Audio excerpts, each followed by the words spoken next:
Assalamualaikum warahmatullahi wabarakatuh. Perkenalkan, nama saya Alaisma Fujulfa dari kelas 11 MIPA 4. Di sini saya akan menampilkan video tentang teks eksplanasi yang berjudul pembulian. Sebelumnya, saya akan menjelaskan tentang teks eksplanasi, struktur, dan ciri-ciri dari teks eksplanasi. Teks eksplanasi adalah teks yang memiliki kandungan berupa mengapa dan bagaimana kejadian-kejadian alam, sosial, ilmu pengetahuan, budaya, dan fenomena lainnya bisa terjadi. Suatu kejadian bisa terjadi sebab memiliki hubungan sebab akibat. Struktur teks eksplanasi yang pertama adalah pernyataan umum, berisi statement umum dan bersifat menarik, ringkas, dan jelas. Yang kedua ada penjelasan, berisikan tentang detail penjelasan proses keberadaan, proses terjadinya. Dan yang ketiga ada penutup atau interpretasi, berisikan kesimpulan atau pernyataan tentang topik atau proses yang dijelaskan.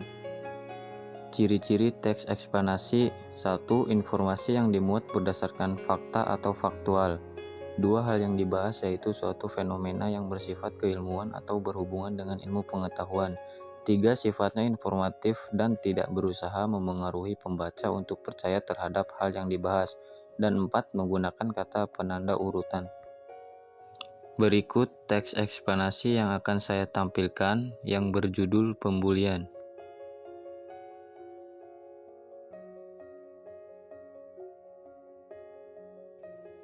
Pembulian adalah penggunaan kekerasan, ancaman, atau paksaan untuk menyalahgunakan atau mengintimidasi orang lain. Perilaku ini dapat menjadi suatu kebiasaan dan melibatkan ketidakseimbangan kekuasaan sosial atau fisik. Hal ini dapat mencakup pelecehan secara lisan atau ancaman, kekerasan fisik atau paksaan, dan dapat diarahkan berulang kali terhadap korban tertentu, mungkin atas dasar ras, agama, gender, seksualitas, atau kemampuan. Tindakan penindasan terdiri atas 4 jenis, yaitu secara emosional, fisik, verbal, dan cyber. Budaya penindasan dapat berkembang di mana saja selagi terjadi interaksi antar manusia, dari mulai di sekolah, tempat kerja, rumah tangga, dan lingkungan. Bully biasanya muncul di usia sekolah. Pelaku bully memiliki karakteristik tertentu. Umumnya mereka adalah anak-anak yang berani, tidak mudah takut, dan memiliki motif dasar tertentu. Motif utama yang biasanya ditenggarai terdapat pada pelaku bully adalah adanya agresivitas. Padahal ada motif lain yang juga bisa dimiliki pelaku bully, yaitu rasa rendah diri dan kecemasan.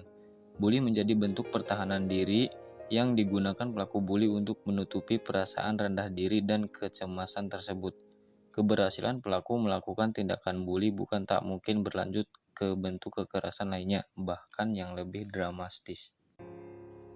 Ada yang menarik dari karakteristik pelaku dan korban bully. Korban bully mungkin memiliki karakteristik yang bukan pemberani, memiliki rasa cemas, rasa takut, rendah diri yang kesemuanya itu masing-masing atau sekaligus membuat si anak menjadi korban bully. Akibat mendapat perlakuan ini, korban pun mungkin sekali menyimpan dendam atas perlakuan yang ia alami. Selanjutnya bukan tak mungkin korban bully menjadi pelaku bully pada anak lain yang ia pandang sesuai dengan tujuannya, yaitu untuk mendapat kekuasaan dan membalaskan dendam. Ada proses belajar yang sudah ia alami dan ada dendam yang tak terselesaikan. Kasus di sekolah-sekolah di mana kakak kelas melakukan bully pada adik kelas, dan kemudian bully berlanjut ketika si adik kelas sudah menjadi kakak kelas, dan ia kemudian melakukan bully pada adik kelasnya yang baru.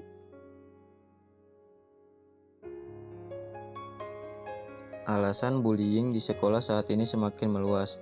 Salah satunya adalah karena sebagian besar korban enggan menceritakan pengalaman mereka kepada pihak yang mempunyai kekuatan untuk mengubah cara berpikir mereka dan menghentikan siklus bullying, yaitu pihak sekolah dan orang tua.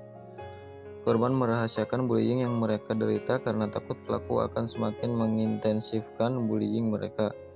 Akibatnya korban bisa semakin menyerap filsafah yang didapat dari seniornya.